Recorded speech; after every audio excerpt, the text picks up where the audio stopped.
très sérieuse. C'est signé Jean-Jacques Rousseau. Mesdames et messieurs, bienvenue. Cette émission, nous voulons la dédier à toutes les personnes passionnées, à toutes celles qui vivent de leur passion et à toutes celles qui n'ont pas encore découvert leur passion. On vous encourage. Pour nous, vous la connaissez. Point besoin de revenir là-dessus. En tout cas, merci de votre présence dans cette émission. Merci d'être là, car à 12h GMT, on est tous.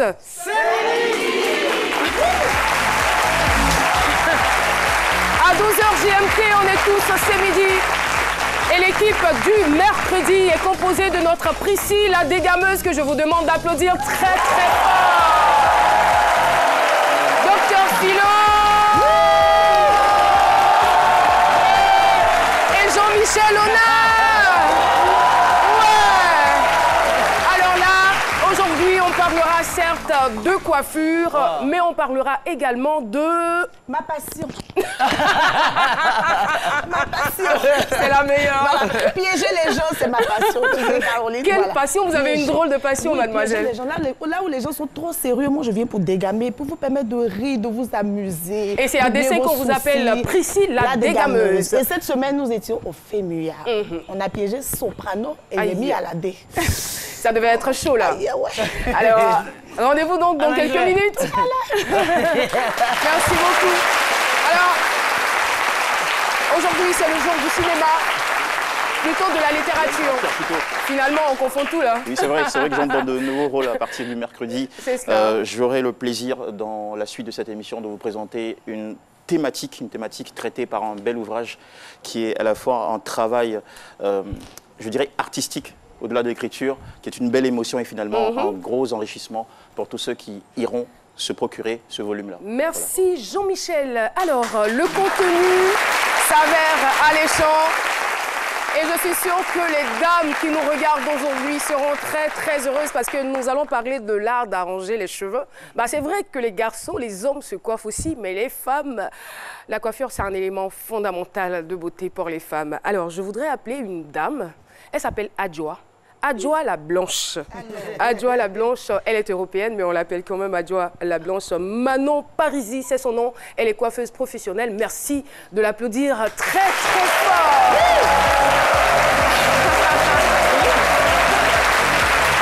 Adjoa Parisi. Et voilà.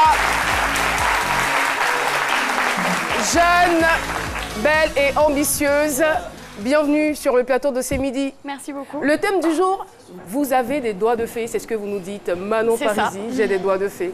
Apparemment. on aura quand même l'occasion et l'opportunité de tester, de voir si réellement ce que vous avancez est vrai à travers vos œuvres. Mais avant cela, nous allons retrouver un homme qui est fan de vous. Ouais, il me l'a dit. Je suis son homme en fait. Ouais. C'est pourquoi. Il est trop fan, il m'a dit non, elle me plaît. Mais bon. Voilà. C'est mon passeport qui est là.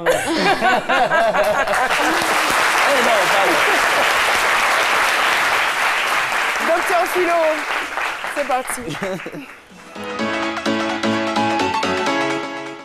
Merci beaucoup, Adjoa. Ouais, les doigts les faits, c'est bon. C'est ça, on est... Vous êtes surpris, vous avez vu, il n'y a pas eu assez d'applaudissements quand on a dit Adjoa la Blanche, et puis vous voyez une blanche, vous êtes étonné, c'est comme ça. Voilà, Adjoa, vraiment, on se connaît, c'est mon élément. Voilà, vraiment. Je n'ai même pas du tout aimé quand ce monsieur-là lui a arrangé la chaise là. Arrête des trucs comme ça là, c'est vrai qu'on s'amuse. Mais tu t'es pas levé. Là. Tu t'es pas levé pour lui tirer la chaise. Je sais pas. Elle aussi, j'avais confiance en elle. J'ai cru qu'elle aussi elle pouvait s'élever. Adjoa peut quand même s'asseoir seule. Mais voilà. Mais c'est bon, je veux dire que déjà, quand je vous appelle Adjoa, vous répondez comment? Adjoa? Oui. Non, Adjoa, c'est pas oui, c'est Ouah. Adjoa. Adjoa. Ouah. Voilà, Ouah. C'est ça. Moi, je ne suis pas étonné. Peut-être que vous... C'est yé, non? C'est bon. Non, c'est la plus l'autre, c'est bon. Elle dit wow. Non, mais le doigt de fée, c'est les tresses africaines, tout ça. C'est bon. Moi, je pense que votre métier... Moi, je ne vais pas rentrer dans des histoires de non, une Européenne a train de faire le travail des Africaines. Non, non, non, non, non. Ça, c'est révolu. Ça, c'était avant. Aujourd'hui, là, depuis le jour, moi, j'ai vu blanc train maïs spaghetti dans le kiosque à Yopougon. J'ai dit non, tout est possible sur cette terre. Tout est possible. Non, non, non, non, non. Tout est possible. Je vois blanc train de faire rang pour se servir du gbelé. Moi, il dit tout ça là, c'est rien. Mais ce que je vais dire, je vais insister sur vous. Ce que vous faites. Parce que On dit que si vous voulez bâtir haut, il faut creuser profond. Ça veut dire que vous voulez aller plus haut, il faut creuser. Donc, les tresses africaines, c'est l'Afrique, en fait. Donc, vous venez là, c'est la base même des tresses, en fait. Si l'Afrique est véritablement le berceau de l'humanité. Et donc, ce que vous faites là, moi, ça ne me surprend pas. Mais c'est un travail à risque quand même. Les tresses africaines, nous, les Africains, on a des cheveux. C'est en Afrique que vous exercez ce métier. Ben, c'est des cheveux, il y a toutes sortes de cheveux. Il y a des cheveux durs. Comment vous allez faire les tolsas, des trucs, tout ça dessus? Moi, je suis souvent inquiet. Et j'espère que vos doigts là ne font pas mal. Non, pas du tout. Voilà, ça fait pas des mal. doigts de fée. Souvent, ça existe. Parce que souvent, on voit des filles tellement les tresses coulées, ça dit que... C'est forcé de faire ça. C'est forcé et vous... Voilà. Et c'est bon, ce que vous faites, c'est très bon. Moi, je voudrais vous féliciter. Continuez ici, ne dites pas non, c'est des trucs africains, que trucs. Non, non, non, non. Moi, au contraire, je suis très, très heureux. C'est pourquoi je voulais faire un clin d'œil à Suzanne Kwame, qui a son festival de Koundan, là. C'est ça, vous pouvez aller vendre nos tresses. Mais les tresses africaines sont beaucoup aimées de l'autre côté, en Europe. Donc, vous venez, vous apprenez. Si vous allez, le Tolsadé peut devenir le Tolsaïdaï. Vous comprenez, c'est les noms que vous pouvez donner. Le Tolsaïdaï, vous le faites. On en a besoin. Vous vendez la culture ivoirienne. Voilà. Vous faites, il y a trop de trucs. Vous vous laissez Maougaoulès Touyoù. Vous vendez ça là-bas, Maougaoulès. Vous vous laissez. Il y a les tresses africaines là, vous vous laissez. Voilà, vous faites ça. Donc franchement, vous vivez votre passion. Et pour faire les tresses africaines, il va falloir que vous aimez, vous avez l'amour de l'Afrique d'abord. Vous avez l'amour de la chose. Et quand c'est comme ça, la perfection est au rendez-vous. Moi, je voudrais vous féliciter. Merci. Et on attend de voir sur le terrain aussi. Hein. Voyez ça là, peut-être que vous faites photocopie, vous venez nous montrer. Non, on attend de vous voir à l'œuvre et félicitations encore. Merci beaucoup, docteur Philo. Merci. Et tout de suite, je vous conduis pour la question du micro-trottoir. Une Européenne qui fait des tresses africaines, ça vous dit? Une coiffeuse européenne ne peut pas toujours faire la coiffure africaine parce qu'on n'est pas habitué à nos manières de faire nos tresses, nos coiffures. Peut-être qu'elle doit apprendre d'abord et puis ensuite pouvoir maîtriser comment on fait les coiffures africaines. C'est possible dans la mesure où elle aime la culture africaine. Avec les images de ces coiffures et de ces nattes-là, elle peut faire les nattes et les coiffures africaines. Oui, ça me dit.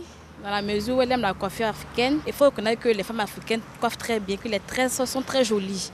Donc une européenne, elles peuvent les reproduire de par les photos, les images. C'est possible grâce au brassage culturel. Puisque les coiffeuses européennes viennent chez nous ici pour venir regarder nos coiffeuses.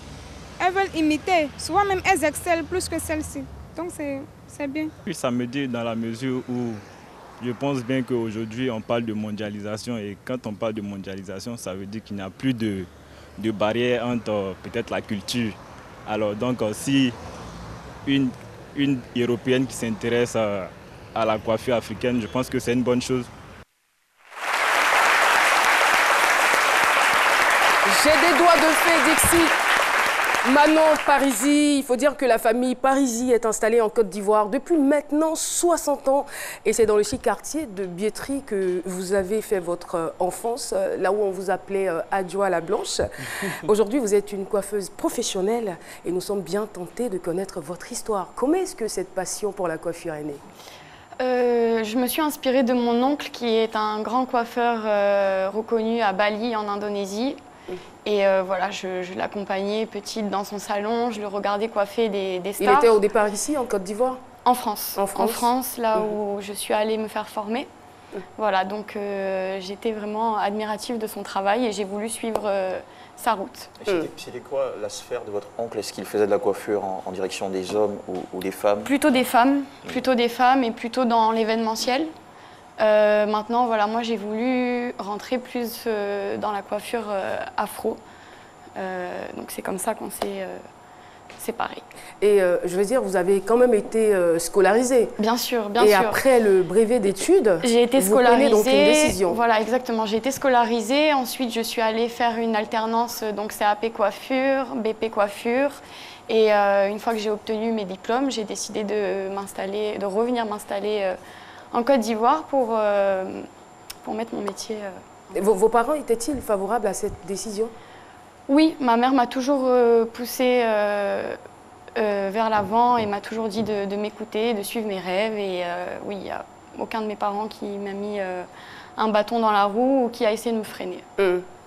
Alors, vous allez dans une école spécialisée en France? C'est ça, je fais en fait un CAP, donc une alternance pendant 2 ans dans un CFA spécialisé dans la coiffure chez Jacques Desange. Et donc en fait, vous faites 3 semaines de coiffure, 1 semaine d'école. Et à la fin des 2 ans, vous obtenez le CAP.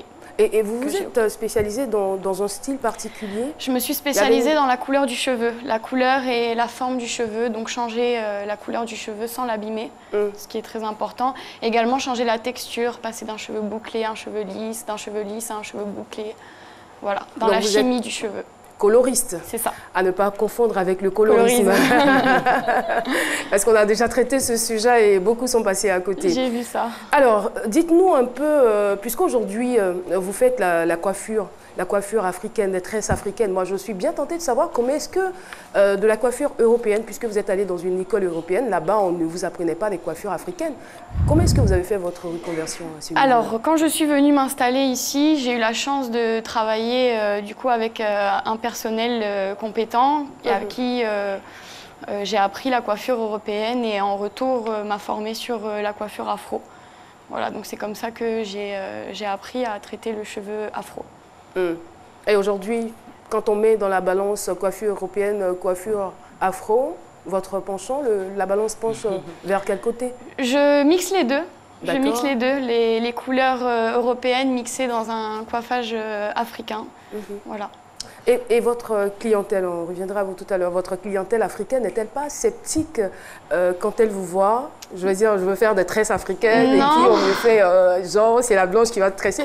Non. Bon, ça oui, ça les fait un peu rire, mais non, ils sont assez ouverts d'esprit et plutôt contentes d'ailleurs que ce soit moi qui m'occupe d'elles. Elles sont flattées, donc non, ça va. Que ce soit dû à la blanche. Que ce soit dû à la blanche. Oui, Jean-Michel.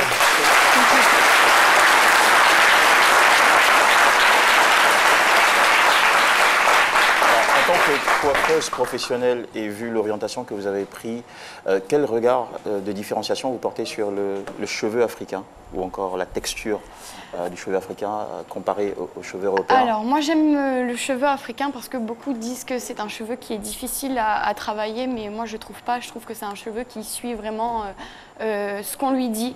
Donc j'aime vraiment le fait qu'il prenne la forme de nos doigts, J'aime vraiment beaucoup le cheveu africain. Et maintenant, parlons de, je ne sais pas si mon terme est juste, de cette coloration, ce travail de coloration que vous faites.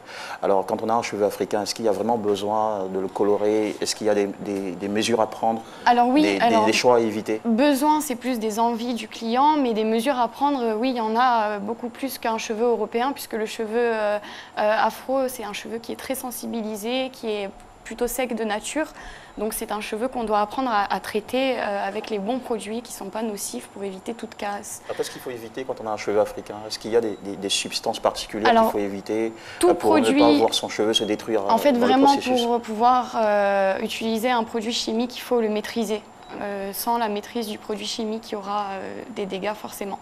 Maintenant, pour avoir un bon résultat sans l'abîmer, c'est vraiment le savoir de mélanger les molécules. Il y a forcément eu dans votre carrière des hauts et des bas, je dirais votre jeune carrière, vous n'avez que 20 ans, c'est une information que les téléspectateurs ne savent pas, voilà, non pas, j'allais dire. Alors, vous avez traversé des moments difficiles qui vous ont peut-être poussé à abandonner le métier ou à dire je vais faire autre chose? J'ai traversé des hauts et des bas, mais je me suis toujours accrochée au final à l'amour du métier.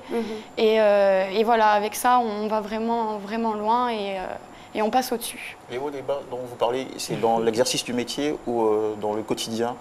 Non, c'est plutôt après, plutôt dans la mise en place. La mise en place après la formation, s'installer, se créer, se faire une clientèle.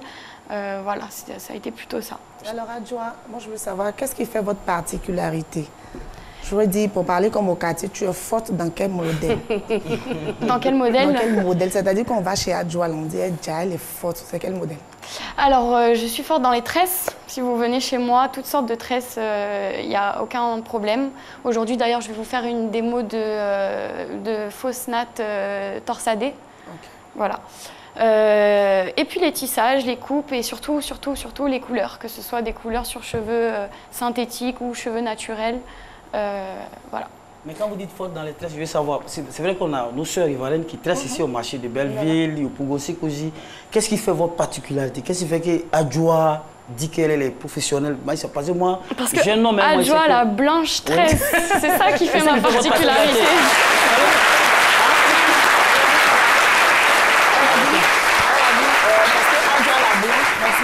Adjoa la blanche tresse. Alors je vais demander à Adjoa, quand une Ivoirienne arrive à faire une coiffure européenne, est-ce que vous, ça vous impressionne? Bien sûr. Bien sûr, parce que la coiffure européenne, c'est pas quelque chose de facile non plus. Et oui, bien sûr que ça m'impressionne. Alors, Adjoa, il y a forcément des jeunes qui nous regardent et qui ont un projet d'embrasser, on va dire, ce métier de coiffeur ou de coiffeuse. Quels sont les conseils que vous pouvez leur donner? Moi, si j'ai vraiment un conseil à donner, c'est de s'accrocher à sa passion et de persévérer, de s'intéresser, de se renseigner.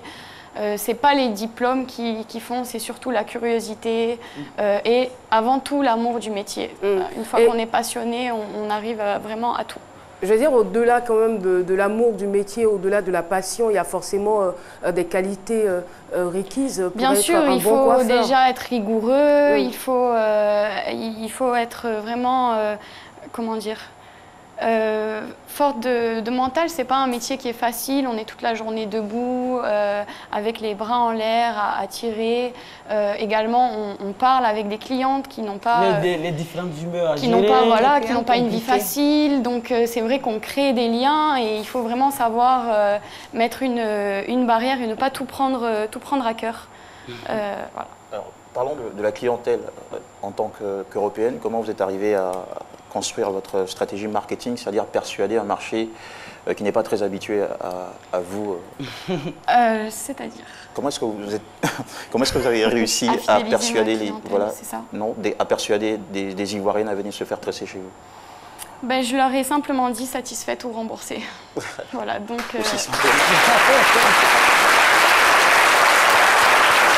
Et puis je veux dire que quand vous êtes bonne coiffeuse, les informations vont quand même de bouche à oreille. C'est ça, c'est surtout le bouche à oreille. Surtout le bouche à oreille. Dans quelques instants, on la verra à l'œuvre. Mais avant, voici la question qui va vous permettre de gagner la somme de 100 000 francs.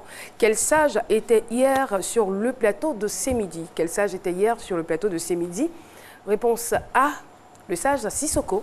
Réponse B, le sage Haïté. Envoie donc A ou B au 98 133 pour tenter de gagner 100 000 francs. Je crois qu'on en était au conseil aux jeunes. C'est ça. Un peu avant la pub. Voilà, donc quel est le message que vous voulez aujourd'hui porter aux jeunes qui voudraient donc embrasser le métier Voilà, moi de coiffeur? je veux vraiment faire passer le message qu'il faut être passionné, il faut vraiment se serrer, il faut avoir un mental d'acier et toujours garder son objectif en tête, c'est réussir. Et avec de l'amour dans ses mains, on arrive à faire de belles coiffures. Et vous, au niveau de la coiffure, vous êtes encore jeune, vous êtes doué. Je veux dire, quelles sont vos ambitions pour la Côte d'Ivoire? Moi, j'ai vraiment mes ambitions, c'est déjà d'en apprendre davantage dans la coiffure africaine et ensuite pouvoir faire développer, évoluer, apporter ma touche européenne à ces coiffures aussi. Et voilà. Avez-vous l'intention, on va dire, de délocaliser ou peut-être d'avoir aussi des salons de coiffure du côté de l'Europe? Bien sûr. Du côté de l'Europe, oui. J'aimerais bien apporter aussi cette touche africaine en Europe. Parce qu'apparemment, ça marche bien là-bas aussi. Beaucoup. C'est en pleine voie. Donc, bien sûr, oui, à long terme, c'est le but. Alors, vous parliez à l'instant, et ça m'a rendu très curieux d'apporter votre touche européenne à la tresse africaine. De quelle manière précisément? En passant par la coloration du cheveu, vraiment sur les teintes européennes à mixer dans la tresse africaine, les différentes teintes. D'accord, donc c'est surtout en termes de couleurs. Colorimétrie pour la touche européenne, voilà, et coiffage pour la touche africaine. Et vous, quelle est la tresse africaine qui vous... Pardon Jean-Michel, avant de revenir ou d'aller à une autre question, je voudrais qu'on insiste un peu sur le coloriste. Les couleurs, est-ce que les couleurs, vous les faites en fonction, on va dire, de la carnation de la cliente? Bien sûr, la couleur, c'est toute une... en fonction de la typologie, de la carnation, de la morphologie aussi, du style de la dame, de sa manière d'être. La couleur, c'est vraiment... La couleur du cheveu, c'est une personnalité. Donc, il faut vraiment réussir à cerner son client avant de lui appliquer une quelconque... Vous pensez que cette couleur-là, elle me va? Oui, très bien. Ah d'accord, merci. Alors, Jean-Michel, juste une petite question qui sera peut-être personnelle. Quel est le type de tresse africaine qui vous séduit le plus? Que vous seriez prête à faire à souhait, à volonté? Le type de tresse africaine qui me séduit vraiment le plus, c'est les makoussi. Les différentes formes qu'on peut donner aux tresses makoussi. Voilà, les différents montages, les différentes formes. Voilà. vous les réussissez bien? Oui. Et justement, pour vous qui êtes professionnel, on va revenir sur la teinture. Parce que ici, en ce moment, c'est très compliqué. Parce que tu vois, tu vois à Abidjan toutes les couleurs de teinture et tu vois des cheveux maltraités. C'est-à-dire, au début, c'était jaune, mais c'est tellement cassé, vilain, ça devient beige. Comment on réussit, justement? Comment vous arrivez? C'est quoi la stratégie pour pouvoir réussir sa teinture sans pour autant casser les cheveux? C'est vraiment maîtriser les différents volumes des produits. Il y a des produits adaptés. Voilà, exactement. Il y a des produits avec différents volumes à respecter, le mix des deux et surtout l'entretien de la couleur, le soin capillaire qui est très important après la couleur pour éviter toute casse et surtout des produits aussi de qualité sont préférés. D'accord. Merci beaucoup. Parisie. Alors, est-ce que vous pouvez nous dire la coiffure que vous allez faire tout à l'heure? Oui, on va faire des fausses nattes torsadées. D'accord. Voilà. De fausses nattes torsadées. Des fausses nattes. Ben, avant cela, le sage. Des vraies nattes. On vous écoute. Le sage Sissoko.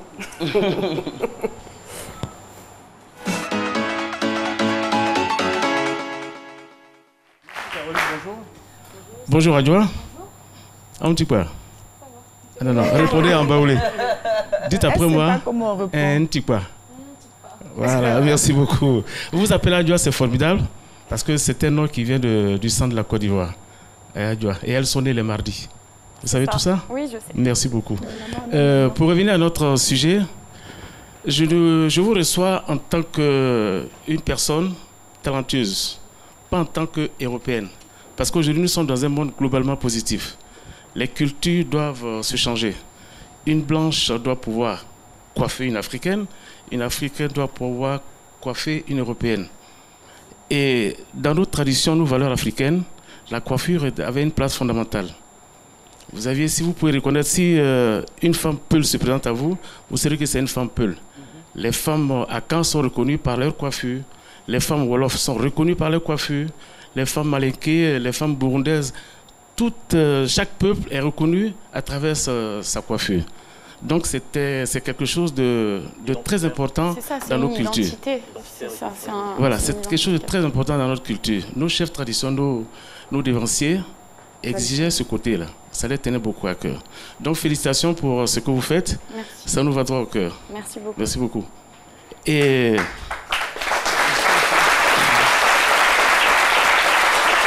vous apportez une touche parce que vous êtes européenne.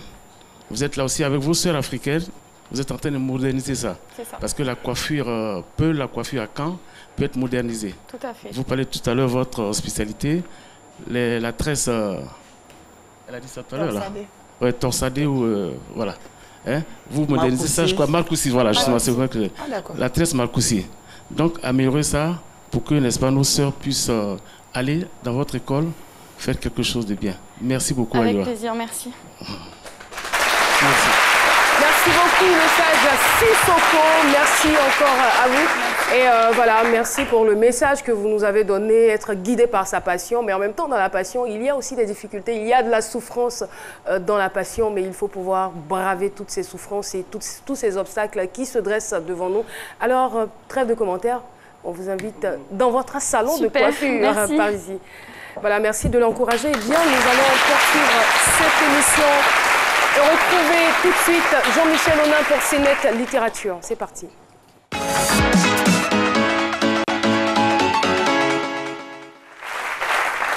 Alors cette semaine, je viens partager avec vous un bien nouveau plaisir littéraire étiqueté Camissa. Voilà, un roman qui a le don d'être pertinent, bousculant, limite, militant, avec comme ressource l'histoire touchante d'une jeune collégienne, Camissa, dont la vie va basculer suite à une expérience amoureuse et charnelle avec Francky.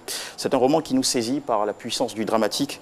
Tous les acteurs de l'éducation y sont interpellés, élèves, parents, structures étatiques sur le phénomène parfois négligé, mais pourtant morbide, des grossesses en milieu scolaire. En 119 pages, l'histoire de Camissa nous tire, nous déchire, nous emmène, nous concerne et nous engage, tout en nous ouvrant aussi des chemins de solutions. Alors sur le style, ce que j'ai remarqué, c'est que l'auteur, qui est Victoire Kalou, est très habile dans l'art de la description. Le champ lexical est ouvert, il est dynamique, on s'enrichit de mots nouveaux à chaque page qui se tourne. Et puis la cadence de l'écriture est telle qu'on tombe très facilement dans le texte et les images défilent à nos yeux comme si on vivait les scènes en vrai, face à face, on va dire. J'ai donc quelques extraits pour vous, très rapidement. Le chauffeur était un quinquagénaire. Son visage buriné donnait à voir les marques d'une vie qui n'avait sans doute pas été tendre. Il la regardait, plein de sollicitude, elle avait l'âge de sa petite fille. Camissa continuait de pleurer en silence, les yeux rivés sur le paysage qui défilait au travers de la vitre baissée. Elle se demandait comment elle en était arrivée là et surtout pourquoi les choses avaient pris cette affreuse tournure. Elle ignorait alors que 3 années plus tard, sa vie, son rêve, son ambition s'effondreraient. La voilà accoutrée, telle une bouffonne, dans une tenue d'école qui ne lui allait plus à cause de son énorme ventre difforme. La vie était injuste, pensait-elle. Je crois que ça mérite pour la qualité de l'écriture quelques applaudissements. Camissa, j'en reste très convaincu, est un livre qui devrait se retrouver dans les mains de tous les lycéens et collégiens de notre pays. Empressez-vous de vous le procurer ou l'offrir tout juste autour de vous, histoire de faire monter la sensibilisation sur les grossesses précoces. Voici l'arrivée, si maintenant bien possible, de l'auteur qui mérite aussi un véritable triomphe. C'est bien Victoire Kalou qui nous rejoint. Merci de recevoir Victoire Kalou.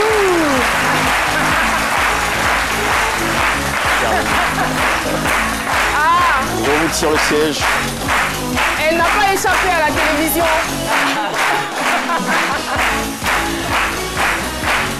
Victoire Kalou n'est pas seule. Elle est avec... Ah, il est par ici. Il est avec Monsieur Kalou. Monsieur Kalou, bonjour. Bonjour Caroline. D'abord, on va passer la parole à Victoire et puis on revient aux hommes. Allez-y donc. Tout à fait. Elle n'aime pas la télévision. Elle n'aime pas la télé. Mais elle travaille, donc son travail l'emmène toujours à la télévision. Je me dois de faire une petite précision avant de lui permettre de prendre la parole.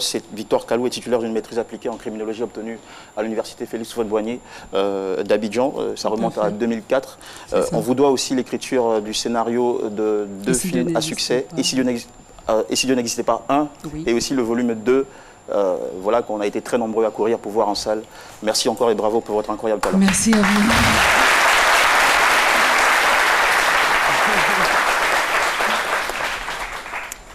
Wow. Voilà. Alors, ça vous a pris combien de temps l'écriture de ce livre? Déjà, merci Caroline, merci à toute la production pour l'invitation sur cet illustre plateau de ce midi. Bonjour à tous, bonjour chers téléspectateurs. Alors, pour en revenir à Camissa, Camissa m'a pris autour de 6 mois, on va dire, pour l'écriture du roman. Mais bien avant, j'ai entamé l'écriture scénaristique et j'en suis arrivée au bout autour de 2-3 mois. Voilà. Donc, on va dire en tout, pour les 2 écritures, 9 mois environ, presque une année. Un peu comme une grossesse qui arrive. Voilà, tout à fait. Mais ça a été quoi la motivation? Jean-Michel le disait au départ, votre époux vous demande de lui écrire le scénario d'un film. Vous dites, la condition, c'est que je sorte l'œuvre d'abord. Pour les précédents, vous ne l'avez pas fait. Mais pourquoi, pour ce livre, vous posez une condition? Pour ce livre particulièrement, parce que je pense que l'occasion était bonne, l'occasion était toute trouvée, et puis la cause en elle-même me parle particulièrement.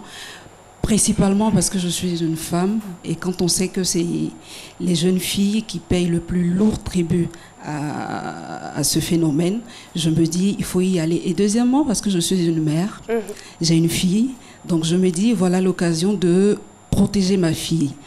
Et voilà, j'y vais, je m'y mets à fond en me disant que prendre part à ce combat me permettra, comme je l'ai dit, de protéger ma fille, mais par ricochet, protéger toutes ces jeunes filles qui sont dans les lycées et qui, pour moi, sont des grandes dames, parce que Kamisa veut dire grande dame.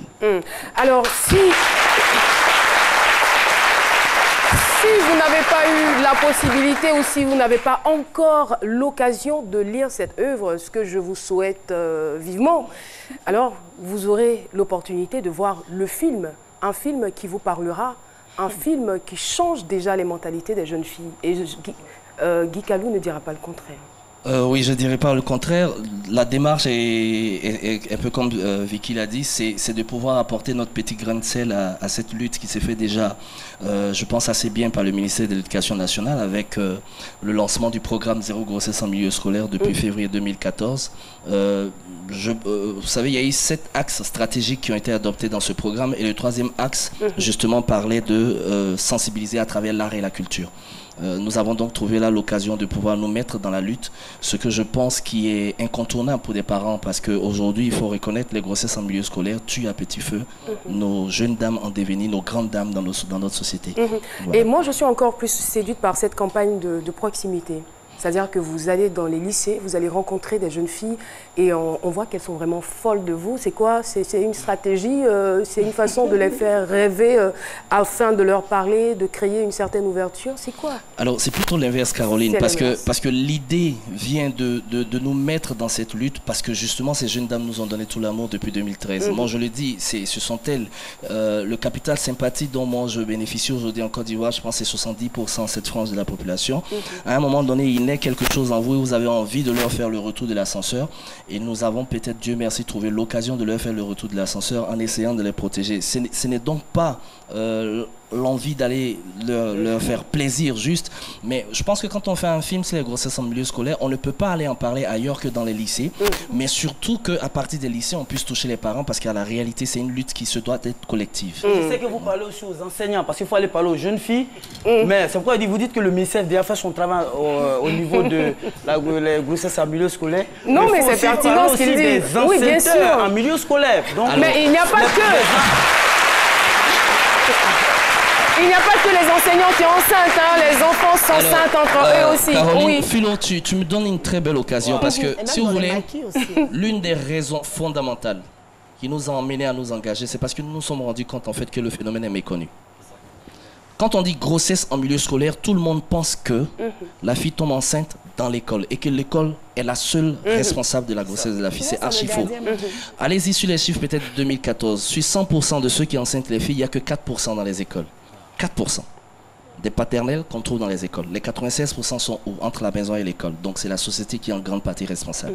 Responsable parce que nous n'apprenons pas à nos enfants à être responsables. Responsable parce qu'on refuse de parler sexualité avec les enfants. Il faut briser les tabous. Il faut qu'en Afrique, on ait la possibilité, une bonne fois pour toutes, de dire aux enfants, à une jeune fille, excusez-moi, ton 14e jour c'est dangereux. N'y va pas. De dire à un jeune homme, c'est pas parce que tu serais allé plusieurs fois avec une fille que tu l'enceintes. Non, il faut te protéger. Parce qu'à la réalité, c'est bien de leur demander de s'abstenir, mais si vous n'éduquez pas sexuellement votre enfant, la rue va s'en charger. Merci beaucoup pour ce message fort. Et à Franck Blény aussi qui est là. Bonjour. Juste l'occasion de dire bonjour aux téléspectateurs. Franck qui accompagne le couple Guy Kalou dans cette campagne. C'est le professeur qui soit avec oui, c'est ça, c'est l'enceinteur. L'enceinteur. Mais là, on ne vous reçoit pas en tant qu'enceinteur. Voilà. Pas du tout. Bonjour à tout le monde. Je demande à tout le monde d'être le 30 au Palais de la Culture. Parce que le 30 au Palais de la Culture, il y aura la grande première. Il y aura donc la grande première de Kamisa et il faut que tout le monde soit là. J'ai incarné le rôle du professeur, un professeur voilà, avec des pratiques assez dangereuses. Mais bon, venez le 30, venez massivement à partir de 19h au Palais de la Culture et on va faire la fête du cinéma ensemble. Merci beaucoup. Oui, vas-y. La noblesse Pour souligner la noblesse de ce combat et surtout de ce film, je voudrais vous donner quelques statistiques. En 2017, il y a eu 4471 cas de grossesse en milieu scolaire recensés et en moyenne 190 décès.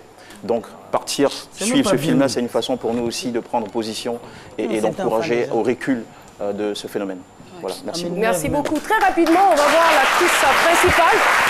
Est-elle là? Alors, merci Caroline. Alors, je voulais rapidement dire que notre démarche aussi dans ce projet a été de mettre les adolescents en avant. Nous, on nous connaît un peu déjà. Il était question que ce soit les jeunes qui parlent aux jeunes pour qu'ils se comprennent mieux en eux. Donc, nous avons la chance d'avoir avec nous ici les 2-3 acteurs principaux, on va dire. Marie-Hélène Bateau, Jerry Tossa, Marcela Beko. Ils sont tous étudiants, ils sont tous jeunes. Et voilà, c'est eux qui incarnent les rôles principaux. C'est elle notre Kamisa. Voilà, elle s'appelle Reine Kamisa Poku dans le film pour parler un peu de la légende de Poku. Lui, il s'appelle Franck Félix Boigny. Bon, après, c'est pas Oufé Boigny qui est enceinte, mais c'était pour que la jeune génération aussi sache que, bon, voilà, il y a des noms qui ont marqué notre histoire. Et puis, Sandra, qui joue le rôle de la petite copine de Monsieur Kofi dans le film. Donc, voici un peu nos acteurs et tous les autres acteurs que je remercie. Merci. Merci à vous. Bah, Victoire, Kaloum, c'est pas si sorcier, hein. Vous en êtes bien sortis, là. Je vais pas en tout cas, le plus important, c'est le travail que vous abattez. Moi, j'apprécie beaucoup votre couple. Merci beaucoup. Et voilà, donc, pour le travail que vous faites, félicitations. Dans notre couple, en fait, c'est une équipe. Il y a quelqu'un qui attache l'eau et puis l'autre vend.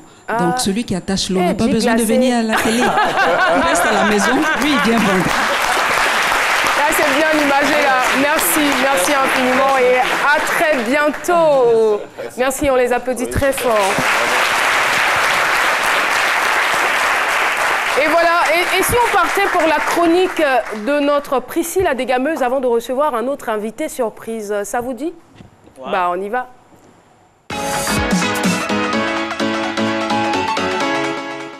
Comment on se sent à quelques minutes du podium? Eh bien là, on essaye de prendre l'énergie, on prépare le show et on va essayer de donner ça au maximum. Alors, c'est pas une information, Soprano, c'est un grand rappeur. Vous êtes en Côte d'Ivoire. Est-ce que vous allez nous interpréter ou faire une dédicace à notre grand rappeur ivoirien qu'on a également, qui s'appelle Bipomi Junior? Bipomi Junior? Oui. Eh bien, maintenant que tu me l'as dit, je vais lui faire une dédicace, j'espère. Est-ce que vous connaissez Bipomi? Non, tu vas tout me dire. Tu vas tout me dire. Moi, je suis un ancien. Je connais Chicken, Magic, je connais tout ça. Bipomi Junior, c'est un grand rappeur ivoirien ici. Malheureusement, il n'a pas eu le succès que Soprano a eu. Alors, on se disait comme ça, voilà, on se disait comme ça, Soprano en Côte d'Ivoire pour le feu Murat. Est-ce que c'est vraiment intéressant que Soprano fasse un petit coucou quand même à Bipomi Junior? Eh bien, on va le faire avec plus grand plaisir. Alors là, il nous suit, donc vous le regardez, vous dites Bipomi Junior, je suis avec toi, je te soutiens. Bipomi Junior, on est là, c'est Soprano Baba, on te soutient au maximum. Grande force, grande foi, grande force mentale, tout ce qu'il faut. L'important, c'est d'être vrai. Voilà, mon frérot. Et lui, il avait une phrase, c'était Yeseble et Yedumbla. Yeseble. Yeseble et Yedumbla. Yeseble, Yedumbla. Merci. Est-ce que je l'ai dit avec l'accent? Oui, ça va. C'est Soprano, il s'est fait piéger. Voilà, je tenais à le dire, je me suis fait avoir. Merci. Et bonne chance. Yemi, bonjour. Bonjour. Mona Nana retard là. Eh, tu parles longtemps. Je dis, how are you? Je vais bien. Ibi yera talada. You are beautiful. Oh, merci beaucoup. Tu sais, repeat après moi. Okay. Abidjan. Abidjan. On nana retala. On nana retala. Anki loupé. Anki loupé. Caméra flip. Oui. Vous regardez look caméra. Abidjan. What does it mean? Abidjan, I love Abidjan. Yeah. Okay. Yeah. Okay, so Abidjan. Abidjan. On nana retala. On nana retala. Anki loupé. Anki loupé. Merci. Merci.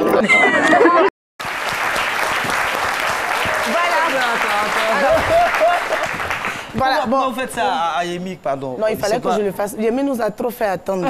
Voilà, on l'a attendu pendant 2 jours. On était là samedi, elle a joué dimanche. Il fallait que je lui fasse un petit piège. Et pour ceux qui nous regardent de l'étranger, qui ne connaissent pas Bipomi Junior, alors Bipomi Junior est un artiste qui fait du tradi, voilà, un artiste gourou, qui vient précisément de Saint-Fra, qui fait du tradi moderne et tout. Voilà, c'est un papa qui a cartonné dans les années 90, 95 et tout. Voilà, écoutez un peu un bout de... Voilà, c'est ça Bipomi Junior. Donc, c'est pas un rappeur français, c'est pas un rappeur ivoirien. Souna.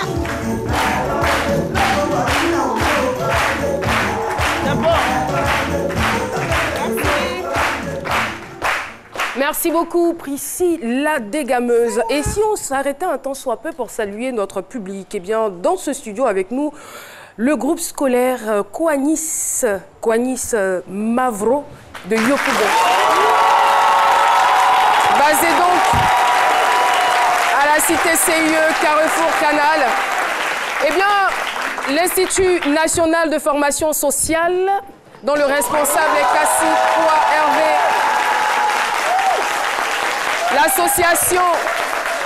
l'association des femmes de Zonsonkwa. C'est à Niaman, sous-préfecture d'Aniaman. Zonsonkwa. D'accord. Zonsonkwa. Voilà, Zonsonkwa. Zonsonkwa.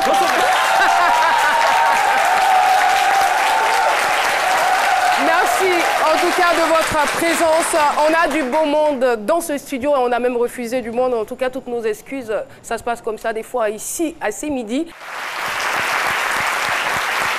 Et voilà, nous allons nous lever pour vous faire un tonnerre d'applaudissements pour Steve Bellassène. Steve Bellassène qui est donc consultant en sécurité et antiterrorisme en entreprise, gestionnaire de sécurité et cellules de crise. Steve Bellassène, bonjour et bienvenue sur le plateau de C'est Midi. Alors avec vous, on parle de la gestion du risque terrorisme en entreprise. Alors comment peut-on donc définir le terrorisme en entreprise ? Bonjour tout d'abord Caroline, bonjour à tous. Le terrorisme en entreprise, depuis ces dernières années, on peut dire que le terrorisme cible beaucoup plus les entreprises privées en essayant tout simplement de mettre à KO les économies des marchés des pays. Et donc, ce que nous proposons, ce sont des formations et savoir comment gérer pour anticiper les événements. Justement, parlant de cette gestion, comment est-ce que, ou je dirais par quel levier, les entreprises pourraient donc se prémunir contre le terrorisme des entreprises? Alors tout d'abord, il faudrait commencer par proposer des audits et des expertises dits propres à la sécurité et à l'antiterrorisme et ouvrir également des protocoles afin de ne pas laisser au hasard à nos employés savoir comment il faut réagir, mais tout simplement en les formant, en donnant une anticipation aux gestes qu'on voudrait qu'ils fassent. Quelques exemples pratiques? Oui, par exemple, les gestes de premier secourisme post-attentat.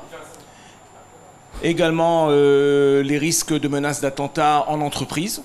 Car depuis la fin des attentats de 2015, en Europe est passée une loi qui disent aux entreprises qu'il faut créer des formations à leur personnel afin de pouvoir les préparer à des éventualités telles que des risques terroristes. Alors, les exemples que vous venez de donner sont des exemples d'actes à poser ou à savoir poser une fois l'attentat terroriste exécuté.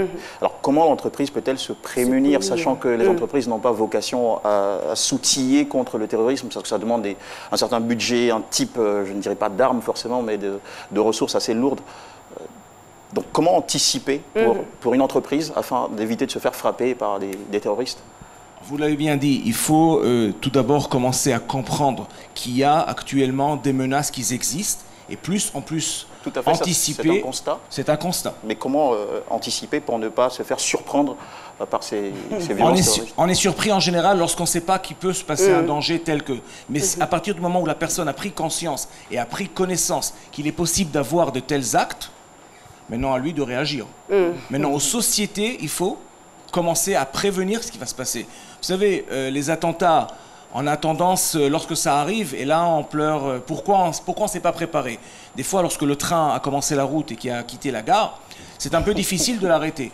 Mais nous, ce qu'on propose, c'est d'anticiper, c'est de créer des formations qui peuvent anticiper pour que le personnel puisse savoir comment réagir en toutes circonstances. Donc ce sont ces formations que vous avez commencé à donner depuis lundi dernier et ça se poursuit jusqu'au jeudi, c'est bien cela? Voilà, c'est-à-dire jusqu'à demain. Voilà, tout à fait. Il y a un profil d'entreprise spécifique, on va dire, sujette à ce genre d'actes terroristes ou toutes les entreprises sont conviées? Non, toutes les entreprises sont conviées parce qu'on peut démontrer aujourd'hui très facilement que le terrorisme ne fait pas de différence, que ce soit dans tous les mouvements et dans toutes les sociétés. Et donc, ce que nous, on propose, ce sont des formations, comme vous l'avez signalé depuis lundi, des formations pour toute société, pour tout personnel voulant être averti, voulant savoir comment réagir, comment faire les gestes de premier secours post-attentat, comment est-ce qu'on traite, comment est-ce qu'on peut sauver des vies, parce qu'en fin de compte, c'est ça le vrai but pour une personne. Merci infiniment, Monsieur Bellassène, d'être passé sur notre plateau.